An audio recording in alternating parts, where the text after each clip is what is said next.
Most men don't understand this. Your life doesn't fall apart because you're weak. It falls apart because your brain stops trusting you. Every time you say, "I'll change, I'll wake up early, I'll start tomorrow," and you don't follow through, your mind quietly rewires itself for failure. Not spiritually, scientifically. And this is the silent sabotage destroying millions of men today. Gentlemen, welcome to Rim High, the place where men rebuild themselves, because when you become disciplined, focused, and unbreakable, every part of your life rises with you. Let's begin. No teacher, no school, no system ever told you this. Your brain keeps score. Harvard Medical School says the prefrontal cortex, the discipline center, strengthens every time you keep your word and weakens every time you break it. This means discipline isn't motivation. It's neuroplasticity, the rewiring of your mind through action. When you tell yourself you're going to do something and don't, your brain creates a failure loop. It learns, my words don't matter. My goals aren't real.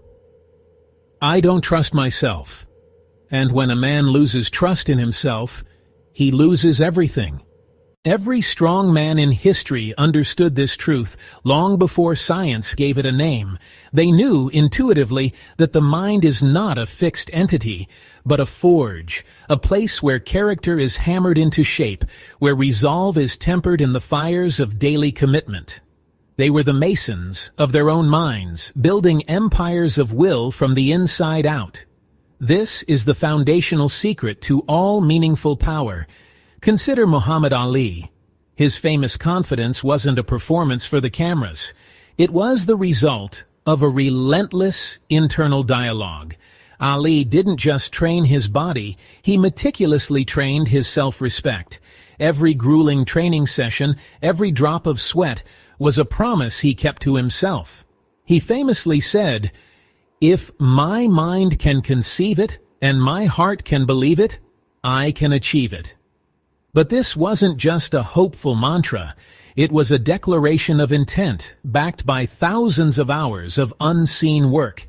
He kept his word to himself so consistently that the world had no choice but to believe him too.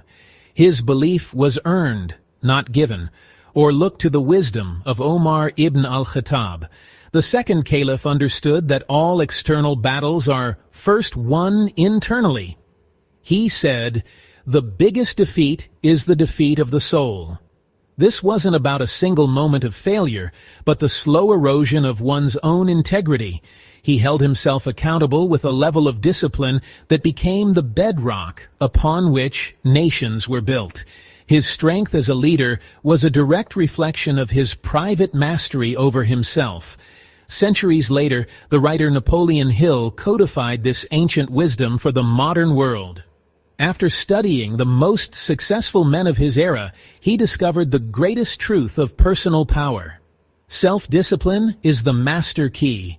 It is the one tool that unlocks all other virtues. Talent is useless without it.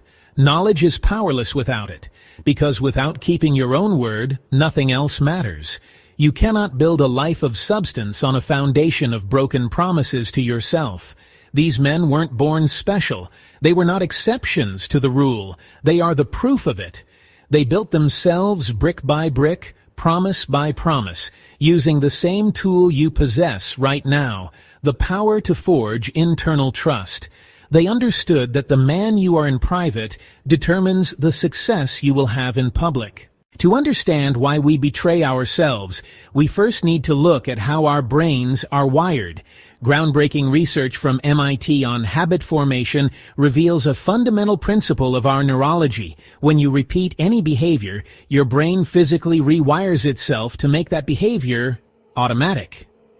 This is the power of neuroplasticity. The neural pathways associated with that action strengthen, becoming a well-worn path that requires less and less conscious effort. Your brain doesn't distinguish between good or bad habits. It only recognizes repetition. It's a survival mechanism designed for efficiency, automating frequent actions to free up mental energy for new challenges. Now let's layer on the work from Stanford. Their studies show what happens when we fail to follow through. Dopamine, often called the pleasure molecule, is more accurately the motivation molecule. It's released in anticipation of a reward, not just upon receiving it. When you declare an intention, "I'm going to wake up early and work out," you get a small, motivating surge of dopamine. But when you hit snooze and fail to act, that anticipated reward never comes. The result is a dopamine collapse. This neurological crash is the biological root of the guilt, shame, and disappointment you feel. Your brain learns to associate the intended action not with a reward, but with this negative feeling, creating a powerful loop of procrastination. Harvard's research provides the final critical piece of the puzzle. They found that men who repeatedly break promises to themselves exhibit measurably reduced activity in their prefrontal cortex. This is the executive center of your brain, responsible for willpower, long-term planning, and overriding impulses. When its activity is diminished, it's like the CEO has left the building. The brain, in its quest for efficiency, learns that your declarations are not reliable data. It literally stops allocating the cognitive resources needed to execute your plans. So when you stand in front of the mirror and say, "That's it, starting tomorrow, I'm gonna fix my life," but you break that new habit the very next morning, your brain's internal response based on past evidence is, "I've heard this before. This signal is not credible. I don't believe you." This is the science of self-betrayal. This is why starting over feels impossible. It's not a moral failing or a lack of desire. It's not because you're lazy. It's because through a pattern of broken promises, your own brain has lost faith in you. Nobody tells men this because a man who doesn't trust himself is easy to control. If you want a population of weak men, you teach them to doubt themselves. You teach them to break their own word. You make discipline look impossible. You hide how simple neuroplasticity is. A focused man is dangerous. A disciplined man is free. A man who trusts himself cannot be controlled. And that is why you were never taught any of this. Most men don't lose their lives through big failures. They lose themselves in tiny, silent moments. The alarm rings. You hit snooze. You say you'll go to the gym. You scroll instead. You promise you'll fix your life. But emotions decide the day. And your brain gets the message. We don't follow through. We don't finish things. We lie to ourselves. Then men wonder why they feel weak, lost, undisciplined, unmotivated, ashamed. It's not a lack of strength. It's neural damage from self-betrayal. But here's the powerful, almost paradoxical truth. The very mechanism that dismantled your self-discipline is the exact same tool you will use to reconstruct it. This is the principle of neuroplasticity. For years, every broken promise, every moment of hesitation carved neural pathways in your brain that made giving in easier than holding the line. Your brain simply became efficient at failure.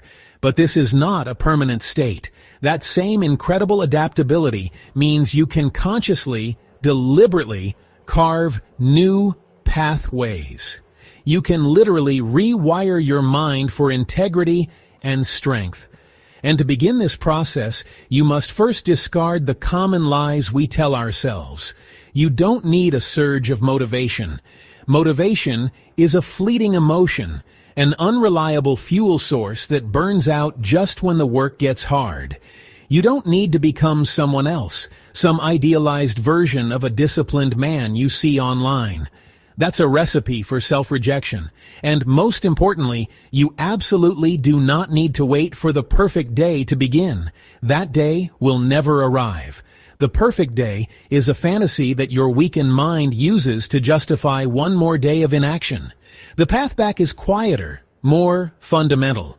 You rebuild through micro-trust. It's not about grand gestures. It's about the smallest, most atomic promises you can make to yourself.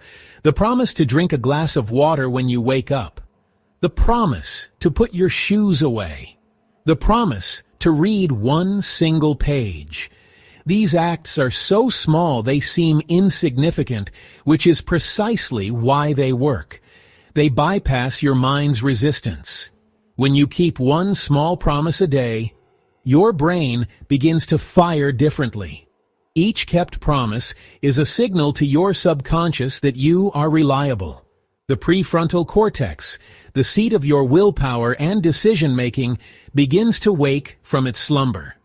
The dopamine system, once hijacked by cheap pleasure, recalibrates. It starts to reward the of keeping your word, not just the outcome. Your self-respect, the bedrock of your identity, starts rising like a quiet, unstoppable tide. If you keep one small promise today, your mind will believe you are capable of one bigger promise tomorrow. Your brain responds to consistency, not intensity. It doesn't care about one heroic day of effort, followed by a week of collapse. It rewards the man who shows up day after day in the smallest of ways.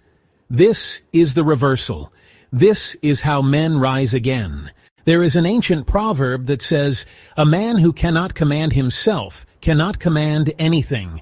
This is the masculine truth society hides. You can't control your life until you control your mind, and you can't control your mind until your mind trusts you. You are not broken, you are not weak, you are not behind. Your brain simply adapted to the habits you repeated, and once you understand that, you are free. Because anything the brain learns, the brain can unlearn. Anything you broke, you can rebuild.